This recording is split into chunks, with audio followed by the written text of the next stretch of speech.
사람이 느끼는 대표적인 감정을 희노애락이라고 합니다. 그 중에 기쁠희, 기쁠희는 일반적으로 인간의 욕구가 충족되어졌을 때 느끼는 감정입니다. 우리 초등학생들, 중학생들이 가장 좋아하고 기뻐하는 날이 있습니다. 빨간 날입니다. 휴일. 자, 그리고 생일, 크리스마스 등입니다. 무엇 때문에 기뻐하고 좋아할까요? 선물이 있기 때문이지요. 그리고요, 학교에 대한 긴장감에서 해방되는 날이기 때문에 그렇게 좋아하는 거예요. 자, 청년들에게 그 어떤 일들을 이루었을 때, 경쟁에서 이겼을 때, 사랑하는 사람에게 고백했더니 받아주었을 때 큰 기쁨을 느끼게 되어질 것이에요. 여러분들은 무엇 때문에 기뻐하십니까? 오랫동안 모아놓았던 돈을 가지고 집장만 해서 기뻐하십니까? 직장에서 실력 인정받고 승진해서 기뻐하십니까? 자녀들이 순종도 잘하고 스스로 공부도 잘해서 기뻐하십니까? 예수 믿고 병 고침 받아서 기뻐하십니까? 예수 잘 믿어 큰 복을 받아서 기뻐하십니까? 예, 맞습니다. 분명 그것은 우리가 기뻐하고 감사해야 할 일입니다. 그러나 여러분, 절대로 잊지 말아야 할 것이 있습니다. 이런 것을 기뻐하는 것, 이런 것만으로 기뻐하는 것은 주님의 참 제자가 될 수가 없다는 것입니다. 이런 것만 기뻐하는 사람은 예수님을 통해서 필요가 충족되어지지 않았을 때 넘어지고 시험 들 수가 있다는 것입니다.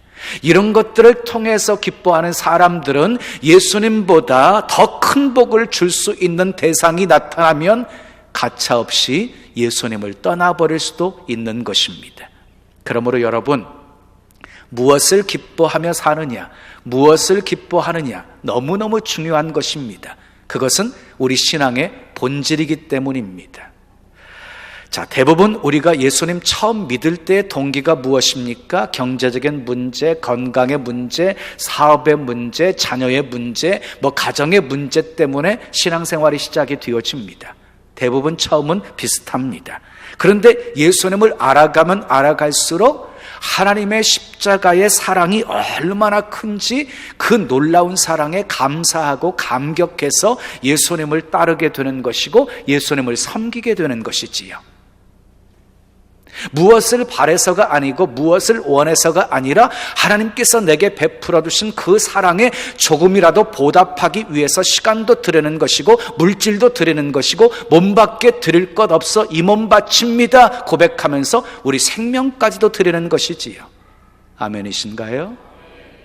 그것을 영적 성장이라고 말하는 것입니다.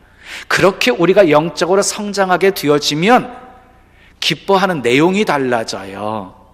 기뻐하는 조건 때문에 기뻐하는 것이 아니라 그 조건을 허락하신 우리 주님을 기뻐하게 되어지는 거예요. 자, 다윗은 시편 23편에서 말할 수 없는 큰 기쁨을 노래하고 있어요. 여호와는 나의 목자시니 내가 부족함이 없으리로다. 그가 나를 푸른 초장과 쉴만한 물가로 인도하시는도다. 내 영혼을 소생시키시고 의의 길로 인도하시는도다. 그가 나를 지팡이와 막대기로 안위하시나이다. 내 잔이 넘치나이다. 이렇게 말할 수 없는 큰 기쁨을 노래하고 있는 다윗의 형편과 환경은 사실 전혀 기뻐할 수 있는 조건은 하나도 없는 상황에서 그렇게 기쁨을 노래했다는 것입니다. 다윗은 원수에게 쫓기고 있었습니다. 광야 생활에 부족한 것이 너무너무 많았습니다. 죽을 고비도 수없이 넘깁니다. 그리고요, 긴장 속에서 밤잠을 설칠 때도 얼마나 많았는지 모릅니다. 원수 앞에서 미친 척 한 척도 있었습니다. 그럼에도 불구하고 다윗은 기쁨을 노래합니다. 어떻게 이것이 가능했을까요? 그것이 가능했던 이유는 기쁨의 비결을 발견했기 때문이었습니다. 지금까지 알고 지냈던 여호와 하나님에 대한 그분에 대한 가치가 재발견되어졌기 때문이었습니다. 그래서 이 다윗은요 시편 37편 4절에서 이렇게 말합니다. 여호와를 기뻐하라 라고. 여호와를 기뻐하라. 그리하면 너희 소원을, 내 마음의 소원을 이루어 주시리로다. 이렇게 말씀하고 있어요. 사랑하는 여러분, 하나님이 주시는 여러 가지 조건 때문에 기뻐하지 마시고 그 조건을 허락하시는 우리 하나님을 기뻐하십시다. 아멘. 그러면 하나님께서 우리 마음의 소원도 이루어 주실 것입니다. 하박국 선지자도 하박국 3장 17절에서 이렇게 고백합니다. 비록 무화과 나무가 무성하지 못하며 포도나무에 열매가 없으며 감람나무에 소출이 없으며 그리고 밭에 먹을 것이 없으며 우리의 양이 없으며 외양간에 소가 없을지라도 나는 여호와로 말미암아 즐거워하며 나의 구원의 하나님으로 말미암아 기뻐하리로다. 이렇게 고백해요. 이 한 절 17절에요. 없으며 없으며 없으며가 4번 나오고요. 없을지라도 라는 말이 한 번 나오고 있어요. 그러니까 결코 좋은 상황이 아니었다는 것이. 그럼에도 불구하고 하박국 선지자는요 하나님으로 말미암아 기뻐하고 즐거워합니다. 예? 기뻐할 조건들이 다 사라져 있는 상황 속에서도 하나님으로 인하여서 기뻐하고 즐거워해요. 없음 속에서도 하나님이 하시고자 하시는 놀라운 뜻을 발견했기 때문이었어요. 여러분, 사도 바울이 빌립보 교회 성도들에게 서신을 보내면서 강력하게 반복해서 강조하는 것이 있는데요, 항상 기뻐하라는 것이었어요. 주 안에서 항상 기뻐하라. 내가 다시 말하노니 기뻐하라. 그런데요, 그렇게 기뻐하라고 서신을 보내는 사도 바울의 상황은 전혀 기뻐할 조건이 하나도 없는 상황이었습니다. 감옥에 갇혀 있는 상황이었거든요. 여러분, 이해가 되십니까? 자, 바울은요 하나님으로 인하여서 기뻐한 거예요. 하나님 때문에 기뻐한 거예요. 누가복음 10장을 보면은요 예수님께서 70명을 따로 세우시고 2명씩 짝을 지어서 전도하게 하십니다. 자, 전도하고 돌아온 제자들이 크게 기뻐하면서 예수님께 이렇게 말합니다. 주여, 주의 이름이면 귀신들도 우리에게 항복하더이다. 주여, 주의 이름이면 귀신들도 우리에게 항복하더이다. 그들이 기뻐한 것은 무엇 때문이었습니까? 자기들을 통해서 능력이 나타났기 때문이었습니다. 사역에 성공한 것을 기뻐하고 있는 것입니다. 우리와 똑같은 모습 아닙니까? 그런데 주님은요 제자들에게 이렇게 말씀하십니다. 귀신들이 너희에게 항복하는 것으로 기뻐하지 말고, 귀신들이 너희에게 항복하는 것으로 기뻐하지 말고 너희 이름이 하늘에 기록된 것으로 기뻐하라. 자, 능력과 성공으로 기뻐하고 있는 제자들을 향해서 그것으로 기뻐하지 말라고 말씀하십니다. 그것으로 기뻐하지 말라. 여러분, 이렇게 말씀하신 주님의 의도가 무엇인지를 우리는 분명히 아셔야 돼요. 자, 능력과 성공 때문에 기뻐한다고 한다면 그것이 사라졌을 때는 슬퍼할 일이 생겨지는 거잖아요. 성공과 능력으로 기뻐한다고 한다면 그것 때문에 교만해질 수도 있기 때문이에요. 그런데 우리의 이름이 하늘에 기록된 것으로 기뻐하면은요 그 기쁨은 그 어떤 환경이나 조건이 빼앗아 갈 수 없는 기쁨인 것이지요. 자, 오늘 본문을 이해하려면 사도행전 3장으로 거슬러 올라가야 돼요. 베드로와 요한이 성전 미문에서 구걸하고 있던 나면서부터 안진뱅이 된 자를 일으켜 세우지요. 일어나 걷고 뛰고 하나님을 찬미하는 역사가 일어나게 되어지지요. 그것 때문에 사람들이 요동하게 되어지고 술렁거리니까 대제사장과 백성의 관원들이 사도들을 붙잡아서 신문을 합니다. 그리고 다시는 예수님의 이름을 말하지도 말고 가르치지도 말라고 엄하게 경고를 합니다. 그런데 사도들은 나가서요, 변함없이 예수 그리스도의 이름을 전파합니다. 보다 못한 대제사장 사두개인들이 사도들을 옥에 가두어 버립니다. 그런데 하나님께서 밤중에 천사를 보내어서 옥중에서 끌어내시고 계속 전도하게 만드십니다. 대제사장과 그와 함께 있던 사람들이 공회를 소집합니다. 그 당시 공회는요, 입법권, 사법권, 그리고 행정권을 다 가지고 있는 이스라엘의 최고 권력기관이었습니다. 자, 그들이 공회를 연 것은 이제는 말로는 되지 않겠다 싶으니까 힘으로 문제를 해결하려고 했던 것입니다. 자, 근데 그들의 위협에도 베드로와 사도들은 예수님의 이름을 전하는 것을 중단할 수 없다고 담대하게 선포하자 이 대제사장들, 공회원들은 크게 분노를 합니다. 그리고 그들을 없애버리려고 합니다. 여기서 없애려고 했다는 것은요, 죽여버리려고 했다는 것입니다. 이때 모든 백성에게 존경을 받고 있던 율법 교사였던 가말리엘이 중재하고 나섭니다. 그래서 간신히 이 사도들은 채찍을 맞은 채 쫓겨나게 되어집니다. 자, 죽음 직전까지 갔다가 가까스로 풀려나게 된 것입니다. 실컷 채찍에 맞고 나온 것입니다. 그럼에도 불구하고 41절을 보면 풀려난 사도들이 기뻐하면서 공회 앞을 떠났다라고 기록하고 있습니다. 41절 직접 읽어보십시오. 41절 함께 읽습니다. 시작. 사도들은 그 이름을 위하여 능력받는 일에 합당한 자로 여기심을 기뻐하면서 공회 앞을 떠나니라 그랬어요. 우리는 사도들의 모습을 보면서 이런 질문이 생기지요. 어떻게 그런 상황 속에서 기뻐할 수 있는가? 어떻게 옥에 갇히고 채찍에 맞고 그런 상황 속에서도 기뻐할 수 있는가? 그런데 이 질문을요, 이렇게 바꾸어 보면 어떨까요? 사도들은 예수님 때문에 채찍을 맞고 기뻐했고 죽음의 위협 속에서도 기뻐했는데 나는 어떠한가? 여러분 행복하십니까? 어떤 상황 속에서도 예수님 때문에 기뻐하십니까? 목사님 그런 말씀 마세요. 행복은 무슨 행복입니까? 살기가 얼마나 힘든지 하루하루 죽지 못해서 삽니다.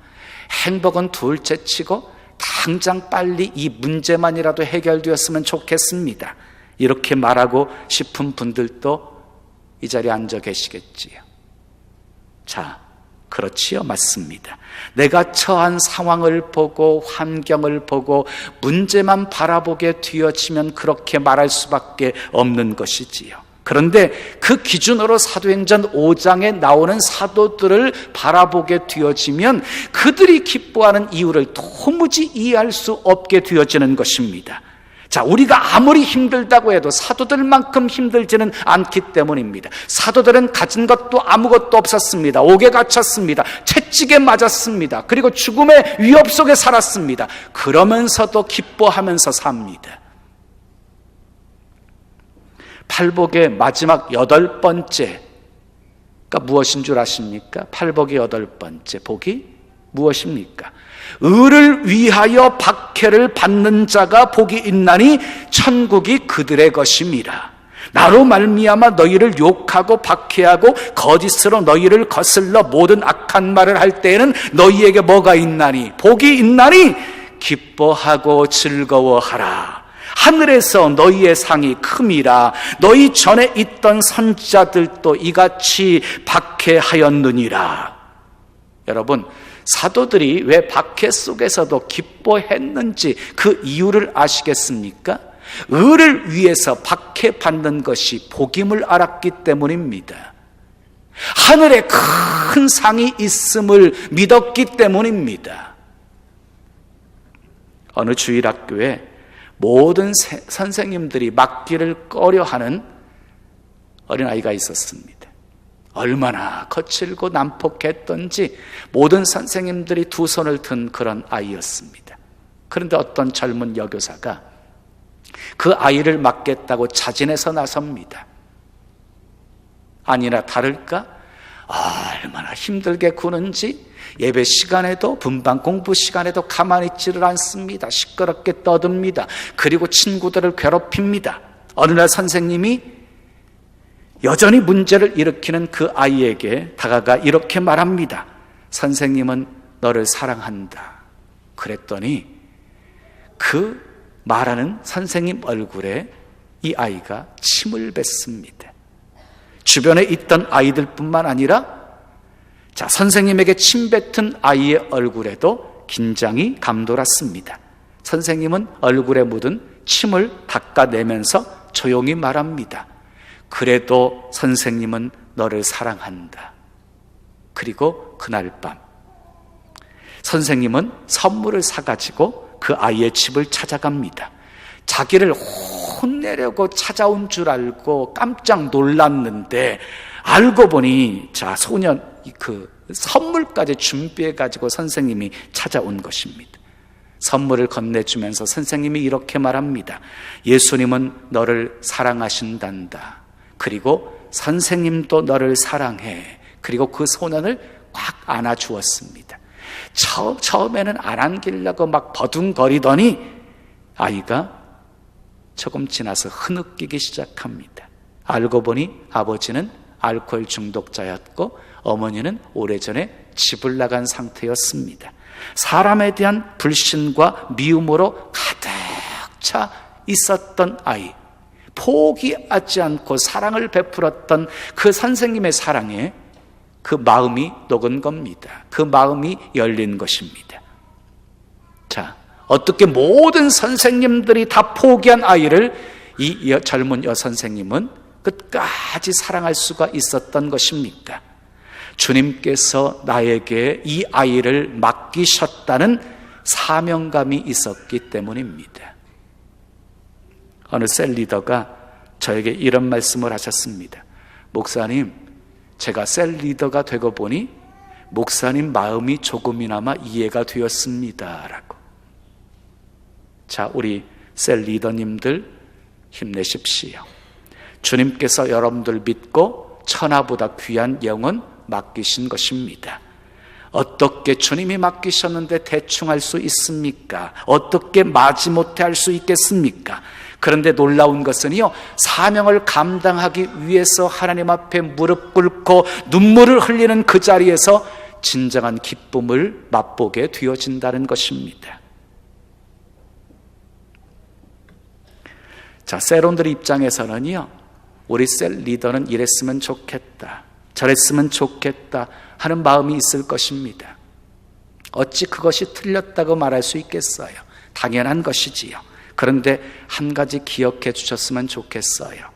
셀 리더들 모습 속에 부족한 것이 많이 보인다 할지라도 한 가지 분명한 것은요, 여러분들의 이름을 가슴에 품고 늘 하나님 앞에 은혜 베풀어 주시기를, 신앙 세워주시기를 기도하고 있다는 것이에요. 셀원들에게 무슨 일이 생기면 내가 제대로 못 타서 그런가? 내가 더 기도하지 않아서 그런가? 이것이 셀 리더의 마음입니다. 여러분들도 언젠가는 셀 리더가 되겠지요. 그러면 셀 리더의 마음을 이해하겠지요. 그런데 여러분, 지금부터라도 셀 리더를 사랑해 주시고 섬겨 주시고 셀 리더들을 위해서 기도해 주시기를 바랍니다. 가끔 전화를 하면 반갑게 받아주시고 문자를 보내면 답글도 좀 보내주셔서 좀 힘이 나게 해주세요. 힘이 나게. 전화했는데 퉁명스럽게 한번 받잖아요. 그러면 그 사람에게 전화하려면 얼마나 힘든지 몰라요. 왜? 환영해 주지 않는 걸 알기 때문에 그래요. 그러니까 조금 힘들 때에 돼요. 전화 오면 반갑게 받아주세요. 여러분들을 위해서 기도하는 분들이란 말이지요. 어떤 사역이든 사명감 없이 일하면은요, 정말 힘들고 어려울 것이에요. 특히 주의 일은 더더욱 그래요. 사역자는 무슨 말을 들어도 웃어야 되고요, 속 없는 사람처럼 계속해서 참고 또 참아야 하는 것이 사역자이거든요. 인간적으로 생각하면 고생도 이런 고생 없어요. 예? 세상에서 사명 없이 감당하는 일 중에서 가장 힘든 일, 아마 목회일 거예요. 사명 없이 한다면. 그런데 여러분, 놀라운 것은요, 사명에 불타오르면 섬김과 헌신과 희생의 자리에서 정말 말할 수 없는 기쁨과 행복을 느끼게 되어진다는 것입니다. 채찍에 맞고도 죽음의 위협 속에서도 기뻐했던 그 사도들의 모습을 내 모습 속에서 발견하게 되어진다는 것입니다. 어느 목사님이 자신의 책에서 이런 내용을 간증했습니다. 하루 종일 직장에서 열심히 일하고 지친 몸으로 사명을 감당하기 위해서 교회로 달려가고 학생들에게 달려가고 고난당하고 있는 사람들에게 달려가고 봉사의 자리에 달려가는 성도들을 바라보면서 마음 한편에 너무 피곤해 보이는데 오늘은 좀 쉬라고 할까? 저렇게 하루 종일 일한 사람들을 다시 사명의 자리로 보내는 것은 너무 심한 것이 아닐까? 이런 생각이 들었다고 합니다. 그러면서도 차마 사명의 자리로 달려가는 그들을 붙잡을 수가 없었습니다. 그런데 얼마 후에 얼굴에 가득한 미소를 띠고 돌아오는 그들을 보면서 그렇지, 바로 저게 진짜 행복이지, 하루의 피곤을 모두 다 씻고 또 남을 쳐 행복, 세상의 모든 걱정과 두려움, 그 어떤 문제도 능히 이겨내고 또 남을 쳐 행복, 저 행복을 내가 빼앗으면 안 되지. 사랑하는 성도 여러분, 여러분은 행복하십니까? 사명을 잃어버리면은요, 모든 것이 다 짐이 됩니다. 짐이 돼요. 여러분, 사명의 자리에서 떠나는 것은 예수님의 종된 자리에서 떠나는 겁니다. 제자된 자리에서 떠나는 것입니다. 여러분, 환경이 문제가 아닙니다. 인간의 연약함이 문제도 아닙니다. 가난이 문제가 아닙니다. 인간관계가 문제가 아닙니다. 모든 문제의 뿌리는 우리 안에 불타오르는 그 사명감이 식어가고 있기 때문에 발생하는 것이지요. 사명의 길은 좁은 길이고 험난한 길입니다. 그러나 그 길은 생명의 길이고 영광의 길입니다. 그 길에 기쁨이 있습니다. 그 길에 하늘의 평안이 있습니다. 아멘이십니까? 바로 그 길 끝에 영광의 주님을 만나는 것입니다. 그 길 끝에서 영광의 면류관을 받는 것입니다. 기억하십시오. 성도는 사명에 불타오를 때 가장 행복합니다. 우리는 적어도 초대교회 성도들처럼 예수 믿는 것 때문에 채찍질 당하고 박해받는 경우는 없습니다. 예수 믿는 것 때문에 죽음의 위협을 당할 일은 더더욱 없습니다. 그래서 안심이십니까? 그래서 초대교회 사도들보다, 초대교회 성도들보다 더 행복하십니까? 분명 그렇지 않으시지요. 자, 혹시 소유의 진짜 행복이 있는 것처럼 생각하고 성공해야 행복한 것처럼 생각하고 살아가고 있지는 않으십니까? 그것은 우리도 모르는 사이에 세상이 주는 편안함에 이미 길들여져 있기 때문입니다. 사랑하는 성도 여러분, 무엇을 기뻐하느냐 너무너무 중요합니다. 무엇을 기뻐하느냐, 무엇을 기뻐하십니까? 예수님입니까? 예수님이 주시는 축복입니까? 예수님이 주시는 축복보다 예수님 기뻐하십시다. 아멘. 예수님이 주시는 행복보다 예수님 기뻐하십시다. 예수님이 주시는 건강보다 예수님 기뻐하십시다. 바울처럼 예수님의 흔적을 기뻐하고 자랑하십시다. 사도들처럼 그리스도의 이름을 위하여 능력받는 것을 기뻐하십시다. 그래서 세상에 어떤 것도 빼앗아갈 수 없는 하늘의 기쁨과 행복을 예수님 안에서 늘 누리며 사시기를 예수님의 이름으로 축원합니다. 축원합니다.